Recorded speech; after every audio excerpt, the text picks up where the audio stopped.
Hey guys, what's up? It's Savannah. Welcome back to my channel and welcome back to another episode of Killer Instinct and welcome to another episode of HALLOWEEK. If you are unfamiliar with what HALLOWEEK is the one time of the year where we post 5 back-to-back true crime episodes for the 5 days leading up to HALLOWEEK. It is my favorite time of the year. It is also a crazy time of the year, but you guys love it, I love it, and we have a crazy case for you today. As you guys can tell by the title of today's episode, today we are discussing the serial killer named Robert Hansen. Now, some of you may know him as the Butcher Baker. Robert is the type of person that people make movies about and that people base their TV shows off of. That is how crazy of a case this is. What Robert did is truly terrifying. Over the years of 1971 to 1983, Robert Hansen murdered at least 17 women. Let's get into it today. Robert Christian Hansen was born the day after Valentine's Day. He was born on February 15th, 1939 in Estherville, Iowa. He was born to his parents, Christian and Edna. Christian was a Danish immigrant and also worked as a baker. Growing up, Robert followed in his father's footsteps and he started working at the bakery. And according to everyone who knew Robert's family, Robert's father, Christian, was very hard on Robert. Christian made Robert work very long hours in the bakery as a child, and that combined with the fact that Robert wasn't really a very social person, this made it very difficult for him to make friends. Now, Robert was naturally left-handed. However, Christian, his father, decided that Robert was only going to be able to write with his right hand, so he never allowed Christian to write with his right hand, and due to the stress that he was under from his father, Robert actually started to develop a stutter. Now, along with a lot of other children, Robert definitely had an awkward phase. He suffered from very bad acne. Along with that, he had the stutter and he wasn't very social, so some deemed him as socially awkward, and that all combined together really didn't make it easy for him to make friends. And not only that, it made him a very big target for bullies in school. He was bullied a lot by the other boys in his school, and he was also rejected from any of the girls that he ever liked. So because of those two things combined, not only did Robert spend a lot of time alone and on his own, he also developed a lot of anger and animosity towards everyone. He had very bad anger issues and temperament issues. Now, during the time that Robert spent alone, he ended up picking up 2 hobbies, and these hobbies were hunting and archery. Now, in 1957, Robert decided that he was going to join the Army Reserve, and he served for 1 year before being discharged. Now, during his time in the reserve, he was still working at the bakery, so the bakery was what he did on most days. That was kind of his day-to-day job. And then for only 1 weekend every month would he go and work for the reserve. So the rest of his time was still spent at his family bakery. Now, after that, Robert got a job as an assistant drill instructor in Pocahontas, Iowa. And in 1960 is when he married his first wife and he ended up marrying her. Now, I have searched high and low for this woman's name. I know the name of his second wife, that is public knowledge. However, the name of his first wife is nowhere to be found. If any of you know it, I would love for you to tell me. It is possible that the reason that this woman's name is nowhere on the internet is because her and Robert were really only together for 6 months before Robert ended up having to go to jail. 6 months into his first marriage, Robert was sentenced to prison for 3 years for burning down a school bus garage in the town of Pocahontas, and he did this out of revenge for his horrible high school experience. He really wanted to get back at the school because he had so many terrible memories there and he had so much animosity built up towards the people at the school, so that was his way of getting back. And Robert might have even gotten away with this if it wasn't for one of his friends that actually ratted him out. So Robert served the sentence at the Anamosa State Penitentiary, and during this time there, he was diagnosed with bipolar disorder as well as schizophrenia. Now, the psychiatrist that Robert would meet at the prison said that Robert had an obsession with getting revenge on people who wronged him, and that he would go to just about any length in order to do that. Now, even though Robert initially got a 3-year sentence, he only ended up serving about 20 months, so just a little over half of his sentence. And once he was released, he ended up meeting his second wife. His first wife ended up divorcing him once he started his sentence, but once he got released, he met his second wife, and this was a woman named Darla, who he married in 1963. Now, Darla and Robert ended up having 2 children together, but their marriage was not perfect by any means. For the first 5 years of their marriage, Robert had been in and out of jail several times for just petty theft charges. And in 1967, Robert decided that he wanted him and his family to start fresh. He wanted to be in a place where no one knew him, no one knew where he was, no one knew who he was, and most importantly, no one knew what he had done. So because of that, Robert and Darla decided to move away pretty much as far away as they could. And that is when they moved to Anchorage, Alaska. For all things considered, the people that he met in Anchorage really liked Robert. He had a great relationship with his neighbors, and he was also able to do a lot of hunting in Anchorage, which he really loved. And he was extremely talented in it. He actually ended up setting hunting records in Anchorage. However, those have since been removed and taken down for reasons we're about to get into. Now, from the outside, the Hanson family seemed like your average everyday family, as they typically always do. Now, Iowa is very far from Alaska, like I said, and this was a very intriguing element to Robert. He liked that no one there knew his history. However, the facade of Robert being this, squeaky clean guy was starting to crack a little bit. In 1972, Robert was arrested twice, once for abducting and attempting to rape a housewife who to this day has never been named, and a second time for raping a local sex worker. Now, Robert was sentenced to 5 years for both of these charges. However, he only served 6 months. This is a pattern of Robert's. He will be sentenced to prison for a certain amount of time, and then that time will be cut in half, or in this case, 6 months out of 5 years. After the 6 months were up, Robert was placed on a work release program and sent to a halfway house. And a work release program is basically when the system allows trustworthy prisoners to go out and get a job. However, when they're not at their job, they have to return back to wherever they're staying.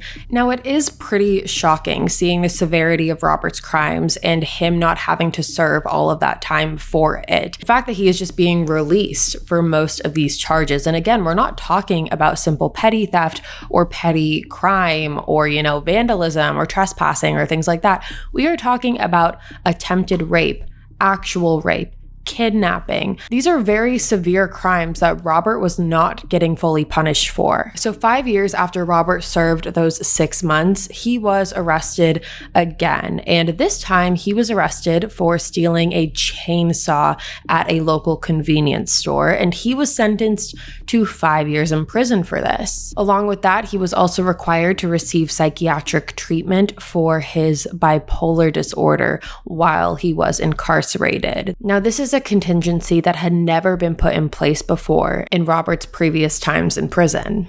And once again, the pattern continues. Even though he was sentenced to serve 5 years in prison, he only actually had to serve 1 of those years. And once he was released, there was no requirement for him to continue his medication. The medication that he was on while in prison was lithium. And once he was released from prison, he no longer had to take it. Now, right after Robert had been released, there was a robbery at his home. And what we know now is that Robert actually staged this robbery himself.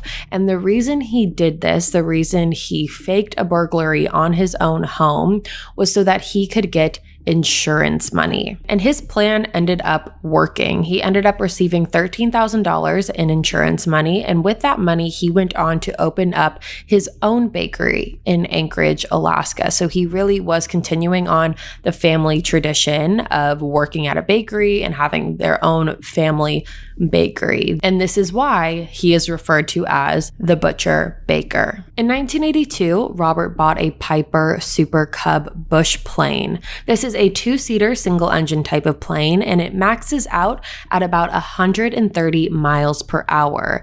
Now, Robert bought this plane without being able to obtain a license. He was actually denied a license due to his mental illness. However, he still bought the plane and he still used it. Now let's talk about Robert's killings. Robert is believed to have began killing in 1972, mainly targeting sex workers and dancers. His MO was typically to pick up a woman in his car, force her at gunpoint to his cabin, where he would continue to rape her, and then use his plane, the plane that he does not have a license to fly her to a secluded area to hunt her. Yes, I said hunt.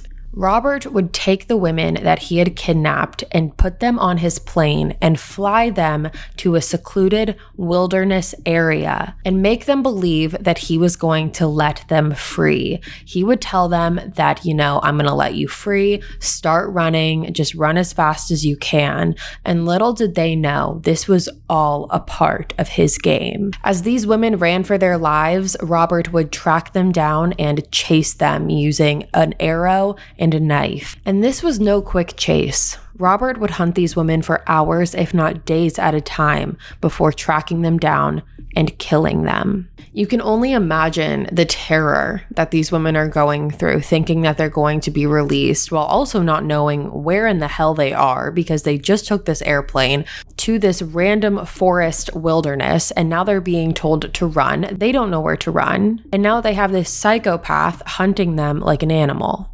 Now, how we're going to cover this case is we are going to talk about how Robert was found and how the police figured out what he was doing, and then we're going to work our way backwards. That's typically how I like to cover serial killer cases, just because it maps it out easier. Have you ever just been too high? We've all been there. I know I certainly have. And with today's weed, sometimes it's a dangerous game. Dadgrass is reviving the pleasure of the casual smoke so you can chill out without the stress. Dadgrass is legal, organic, smokable hemp that relaxes your body and mellows your mind. Their 100% organic pre-rolled joints are very, very low in THC and high in CBD, so you can enjoy the effects of CBD while keeping a clear head. All Dadgrass products are federally legal for ages 21 and over, and it ships right to your door anywhere in the US. You guys, I'm someone who has never been able to intake a lot of THC just because I have had terrible side effects from it. However, I love CBD and I love the after effects that it gives me. It just calms me down. It chills me out. I don't get any crazy side effects, and I love Dadgrass. The fact that these are already pre-rolled, ready to go, these are definitely my go-to. And right now, Dadgrass is offering our listeners 20% off your first order when you go to dadgrass.com/killer. Go to dadgrass.com/killer for 20% off your first order. That's dadgrass.com/killer. All right, guys, let's talk about Warby Parker. If you don't know what Warby Parker is, Warby Parker offers quality eyewear at a revolutionary price point. They're offering eyeglasses, sunglasses, contact lenses, and even eye exams. Warby Parker is committed to providing exceptional vision care online and in stores. Warby Parker's eyewear starts at $95, including prescription lenses. Don't let your FSA or HSA dollars go to waste. Put them to good use on Warby Parker prescription glasses, prescription sunglasses, contact lenses, and eye exams. Warby Parker also has an online quiz that you can take, and it'll walk you through. It's a very simple quiz. I took it, and it's actually really fun. You get to pick out what shape you want, what colors you want your glasses to be. And then based off of your answers, they will show you what they believe to be the best fit for you. My favorites are the Amelia and the Francis. Those are the ones that I got, and I absolutely love them. The quality of these glasses, guys, are absolutely insane. They are so good. Warby Parker also has an at-home try-on program where you order 5 pairs of glasses to try on at home for free for 5 days. There's no obligation to buy. It ships free and includes a prepaid return shipping label. If you guys want to try 5 pairs of glasses at home for free, you can do so by going to warbyparker.com/killer. killer. Again, that is just warbyparker.com/killer. On June 13th, 1983, Robert picked up 17-year-old Cindy Paulson and offered her $200 for sex work. Immediately when Cindy got in the car with him, he then pulled a gun on her and drove her to his home, where he held her captive, tortured her, and raped her. Robert chained Cindy by her neck in the basement of the house while he took a nap on the couch. And mind you, Darla and the children were not home at this point. They were on vacation in Europe while Robert was doing all of this. Now, once Robert woke up from his nap, he then put Cindy in his car and drove her to the airport where he kept his plane.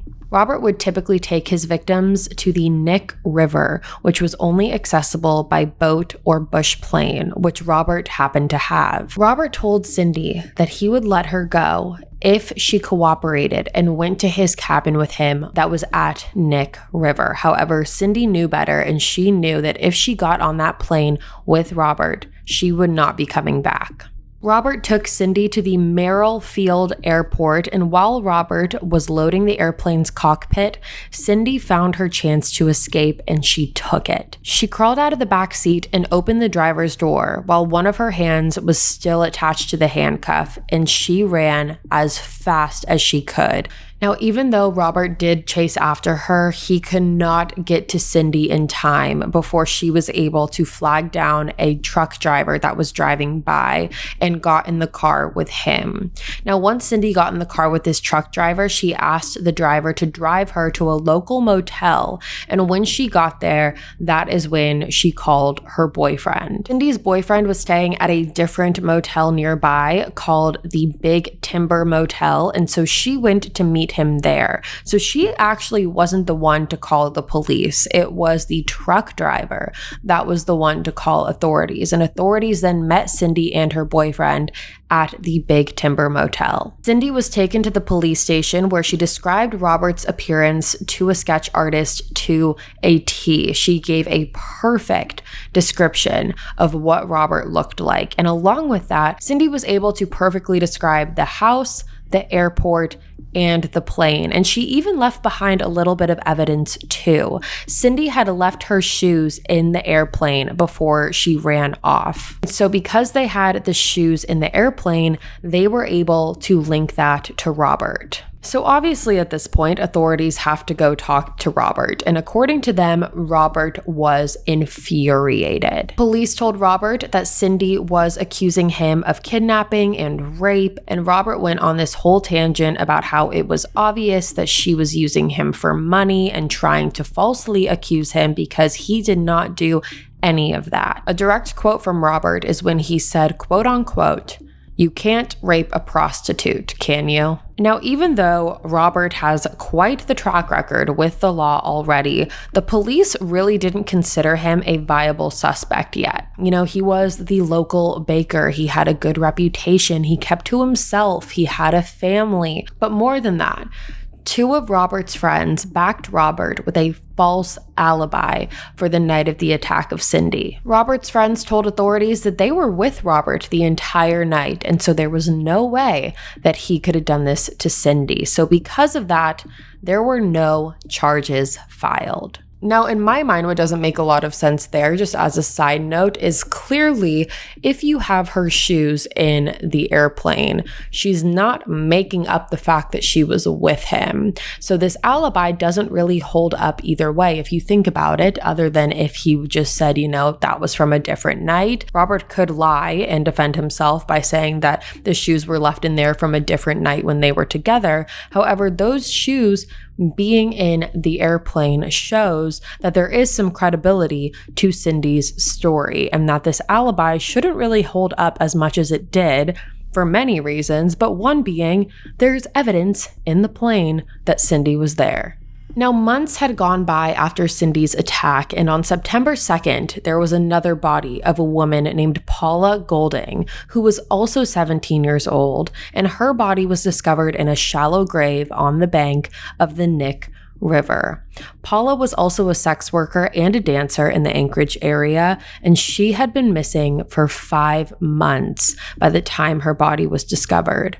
She had been shot in the back. However, when her body was found, there were no bullet holes in her clothing, which suggests that whoever did this to her murdered her while she was completely undressed and then redressed her after she died. Now, because of the similarities in Paula and Cindy, with them both falling into the same line of work, they both are the same age, and the Nick River coming up again, Robert's name did get brought back up into the conversation. However, police didn't want to believe that he could do this because of the alibi. The alibi was really the thing that was saving Robert at this point, because police didn't want to look at him at all because of this false alibi. But then things changed. Police ended up making a connection between Paula's case and a case from the year prior, when a 24-year-old woman named Sherry Merrow's body was discovered on September 12th, 1982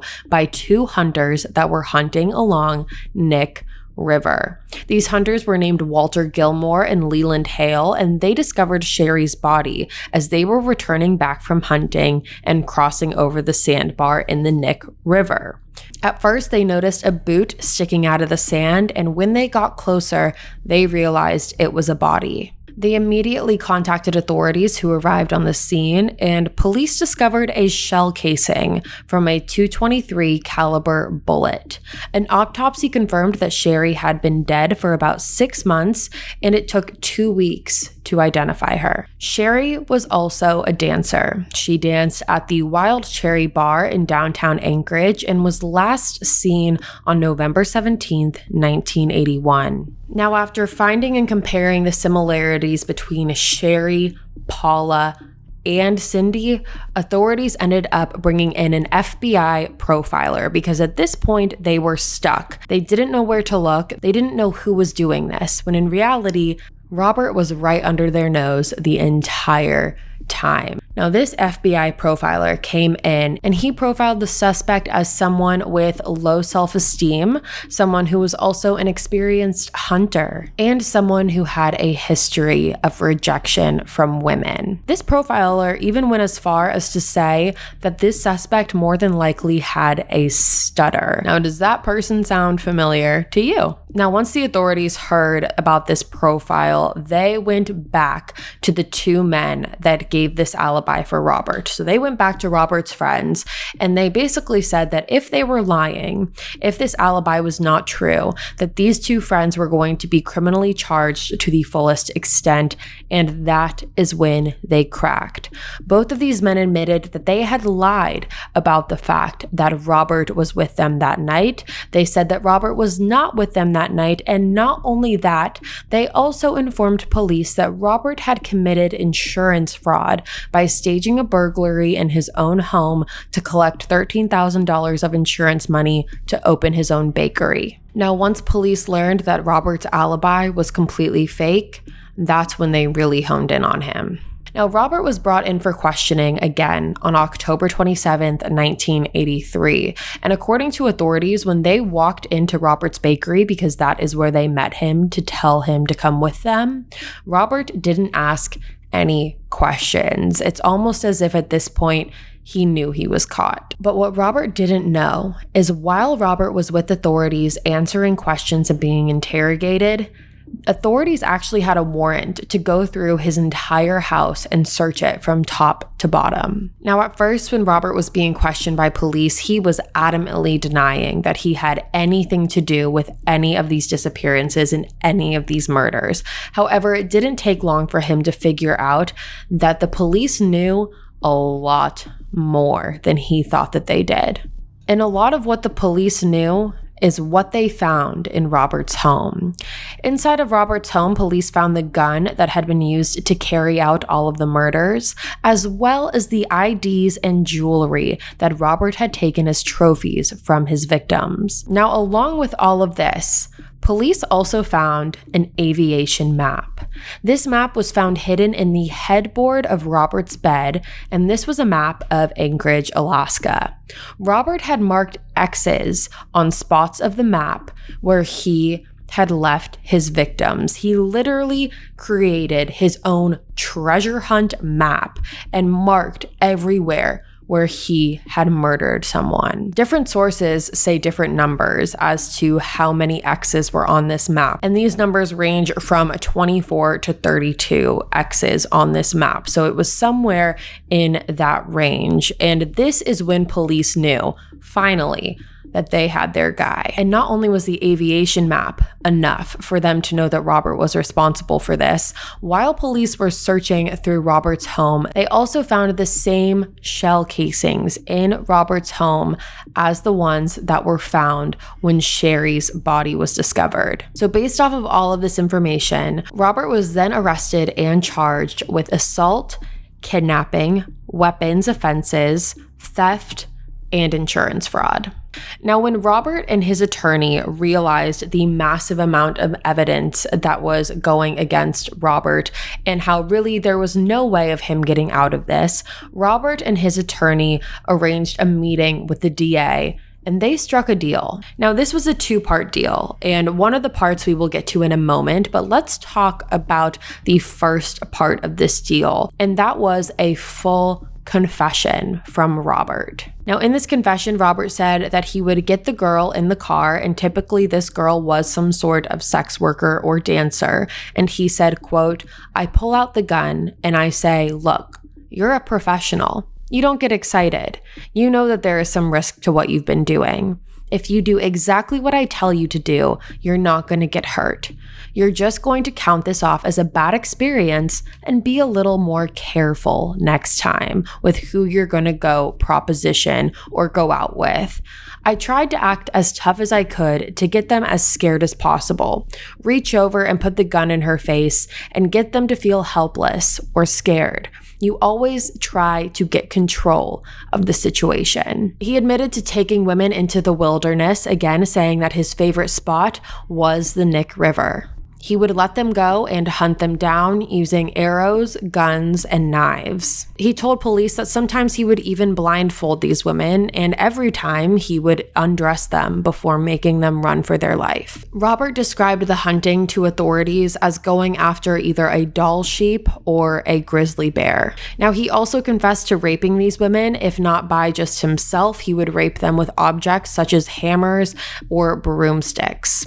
Now, as part of his confession, police gave Robert a large aerial map of Anchorage and told him to mark where all of the grave sites were. Now, Robert marked 15 grave sites on the map, which again is different from the 24 to 32 that were marked on the original map. However, on this map, he only marked 15, and 12 out of the 15 were already known to police. They knew about those 12. However, those other 3, they were just learning about. And police decided, instead of them going to these grave sites and kind of aimlessly digging and trying to find these bodies, they would bring Robert to each one of these grave sites so he could tell them directly where their bodies were. So now let's name the victims. Celia Van Zantin was 17 years old when she went missing on December 22nd, 1971. She was found 3 days later on December 25th, 1971, and Robert never admitted to killing her. However, he is believed to have done it because there was an X on the original aviation map where her body was discovered. The same thing happened to 17-year-old Megan Emmerich and Mary Thill. Megan was 17 years old when she went missing in July 1973, and Mary was 22 when she went missing in July of 1975. Again, Robert denies killing them, but there is an X on the original aviation map where their bodies ended up being recovered. A Jane Doe woman who was gone by the nickname Eklutna Annie was found in July 1980 and was stabbed in the back. Her body was discovered in a shallow grave off of Eklutna Lake Road. Construction workers discovered her body, and by the time they found her, her remains had been so badly decomposed that no one has ever been able to identify her to this day. Roxanne Eastland was 24 years old and went missing in June 1980, and Robert did confess to murdering her. However, to this day, her body has never been discovered. Joanna Messina was 24 years old and went missing in July 1980 and was found later that same month. Her body was recovered in a shallow grave. Lisa Futrell was 41 years old, and this is Robert's oldest known victim. And she went missing in September of 1980 and was found 1 year later off of Old Nick Bridge. Sherry Moreau was 23 years old and went missing in November 1981, and she was found about a year later in a shallow grave on the bank of Nick River. She had been shot in the back 3 times. Robert confessed to killing 22-year-old Andrea Altry in 1981. However, her body has also never been recovered. 23-year-old Sue Luna went missing on May 26, 1982, when Robert let her go in the forest before ultimately hunting her down and shooting her. Malai Larson was found in 1984 after being murdered between the years of 1980 and 1983. Same with Teresa Watson and Angela Federn. Tammy Peterson was found in April 1984, 1.5 miles from Nick Bridge. So those are the known victims of Robert. But again, the numbers here are very unknown and not certain, because you have one map that says one thing, then you have Robert marking a new map and saying something completely different. So the numbers aren't concrete here. But let's talk about the second part of this deal. Now, in exchange for a full confession, Robert would only be charged with 4 of the 17 murders that he committed. And mind you, it's just at least 17 murders that we know about. The 4 he was charged with were Paula Golding, Ecletna Annie, which was the Jane Doe, as well as Joanna Messina and Sherry Moreau. Now, he was also charged with the kidnapping and rape of Cindy Paulson. Now, as infuriating as it is for Robert to not have been charged with all of the murders that he committed, he was sentenced to 461 years in prison plus life. All in all, he confessed to murdering 17 women. He also confessed to raping 30 of them, and this is over a 12-year period. He was imprisoned at the United States Penitentiary in Lewisburg, Pennsylvania. However, in 1988, he returned to Alaska and was imprisoned at Spring Creek Correctional Center, located in Seward, Alaska.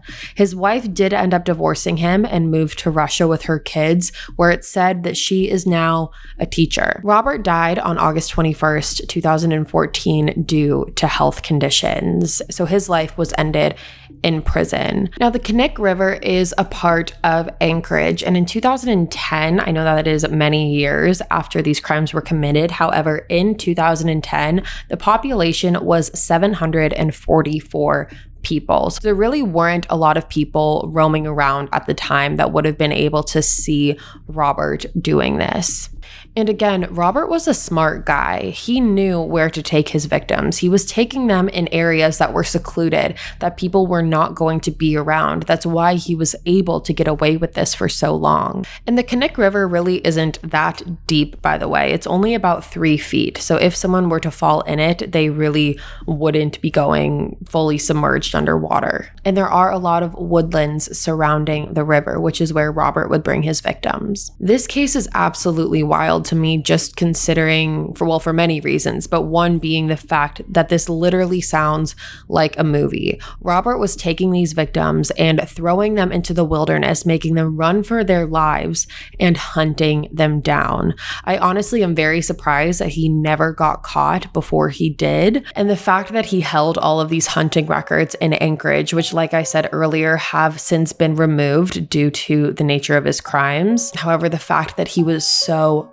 good at hunting, yet no one really knew what his favorite thing to hunt for was. This was all such a sick psychological game that Robert was playing in his head. So everything about that to me is absolutely horrifying. And that is why I thought it would be a perfect episode to cover for this episode of HALLOWEEK, because Robert Hansen really isn't someone that you hear about a lot. For as bizarre and twisted and terrifying his crimes were, I feel like you don't necessarily hear about him a lot, which is interesting because his number of victims is high. Having at least 17 victims is a very high number to have. So those are my thoughts on this case, but I would love to hear yours as well. You can leave them in the comments below, or you can DM me at the Killer Instinct Instagram, which is just at Killer Instinct Podcast. And with that being said, you guys, that is all for me today. Thank you so much for tuning in to another episode of Killer Instinct,